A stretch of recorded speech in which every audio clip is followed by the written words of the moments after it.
दोस्तों आज है 2 अक्टूबर का दिन और आज का दिन है बड़ा महान। आज ही के दिन 2 फूल खिले थे जिनसे महका था अपना प्यारा हिंदुस्तान।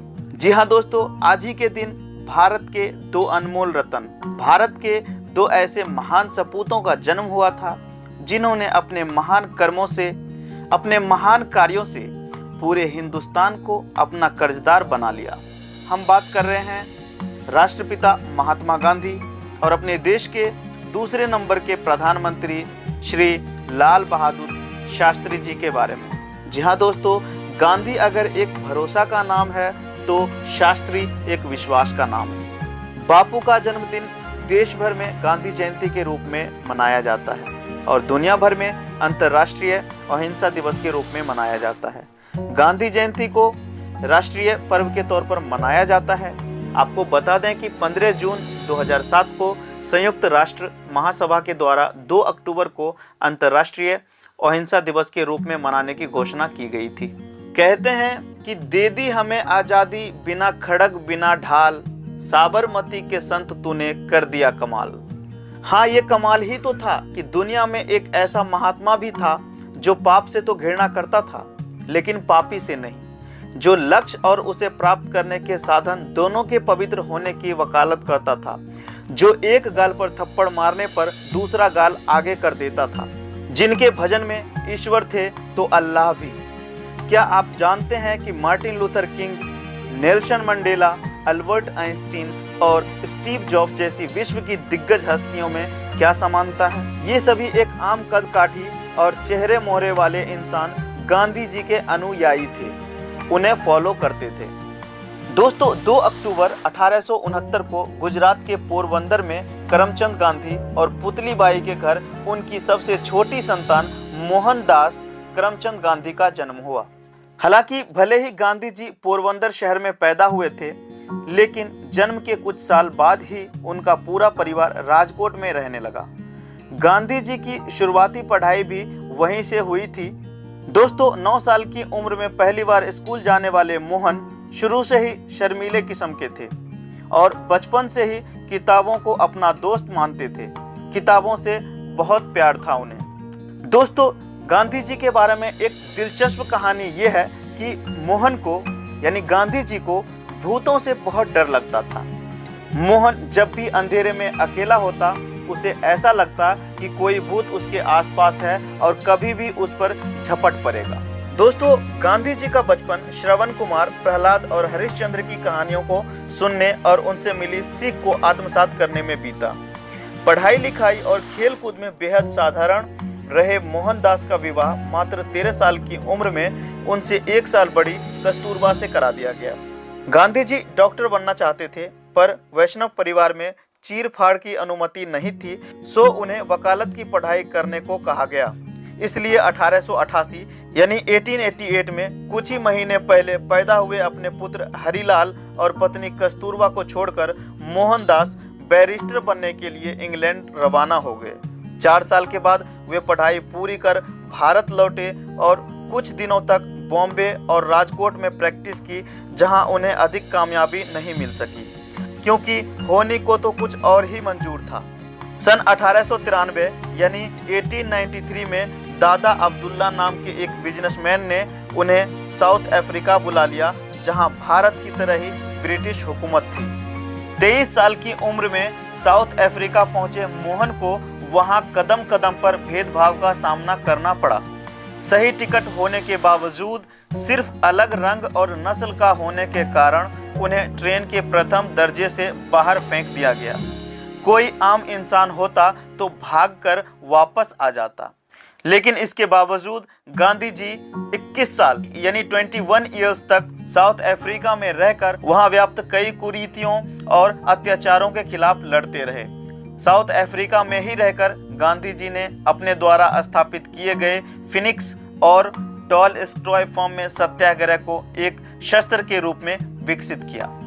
गांधी जी द्वारा साउथ अफ्रीका में बिताया गया समय कितना महत्वपूर्ण था, ये इस बात से समझा जा सकता है कि एक भाषण में उन्होंने कहा था, I was born in India but I was made in South Africa. Gopal Krishna Gokhale के निवेदन पर भारत को अंग्रेजी हुकूमत से स्वतंत्र कराने के उद्देश्य से महात्मा गांधी 1915 यानी 1915 में भारत लौट आए। भारत आने के बाद गांधी जी ने जो पहला आंदोलन चलाया था वह था चंपारण सत्याग्रह, जो बिहार के चंपारण से 1917 यानी 1917 से शुरू किया गया। फिर गुजरात में लगान वसूलने के खिलाफ आंदोलन किया और अंग्रेजों को समझौता करने पर मजबूर कर दिया। इन सफल आंदोलनों की वजह से ही गांधी जी की कीर्ति पूरे भारत में फैल गई और धीरे धीरे उन्हें गुरुदेव रविंद्रनाथ टैगोर द्वारा महात्मा और नेताजी सुभाष चंद्र बोस द्वारा राष्ट्रपिता की दी हुई उपाधि सर्वव्यापक हो गई और आम जनमानस उन्हें महात्मा और बापू कहकर पुकारने लगा। इसके बाद भारतीय मुसलमानों के खिलाफत मूवमेंट को अपना सहयोग प्रदान कर गांधी जी ने मुसलमानों को भी अपने पक्ष में कर लिया और देश में हो रहे हिंदू मुस्लिम दंगों पर कुछ सालों के लिए ही सही विराम लग गई। 1919 में ब्रिटिश सरकार द्वारा रॉलेट एक्ट लाया गया। इसके खिलाफ गांधी जी ने असहयोग आंदोलन चलाया और देशवासियों से अंग्रेजी हुकूमत के खिलाफ शांतिपूर्ण विरोध करने को कहा। इस दौरान देश भर में लोगों अंग्रेजी कपड़ों व वस्तुओं को जलाने लगे। 13 अप्रैल 1919 को इसी तरह का विरोध प्रदर्शन जालियांवाला बाग में किया जा रहा था। तब जनरल डायर ने सैकड़ों लोगों को गोलियों से भुनवा दिया। इसके बावजूद गांधी जी अहिंसा के मार्ग पर चलने का संदेश देते रहे।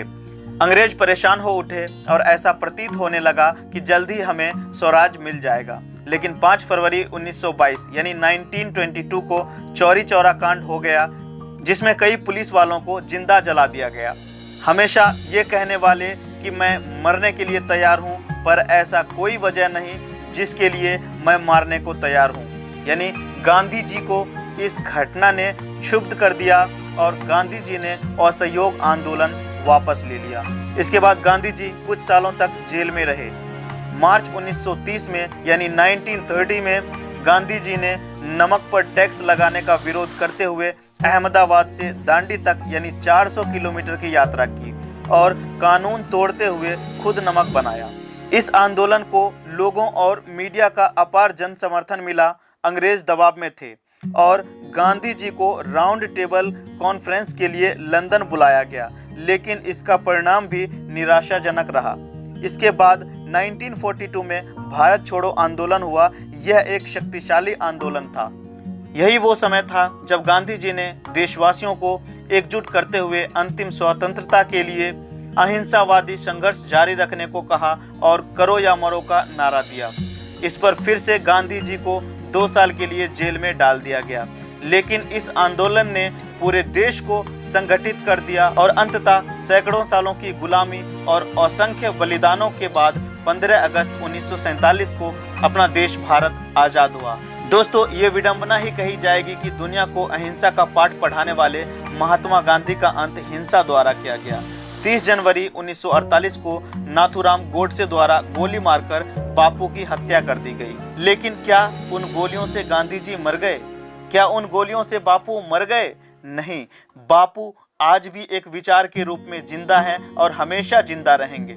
दोस्तों, बापू को साफ सफाई से बहुत प्रेम था, इसलिए 2 अक्टूबर के दिन स्वच्छता अभियान भी चलाया जाता है, जिसका मोटिव होता है स्वच्छ भारत, एक कदम स्वच्छता की ओर।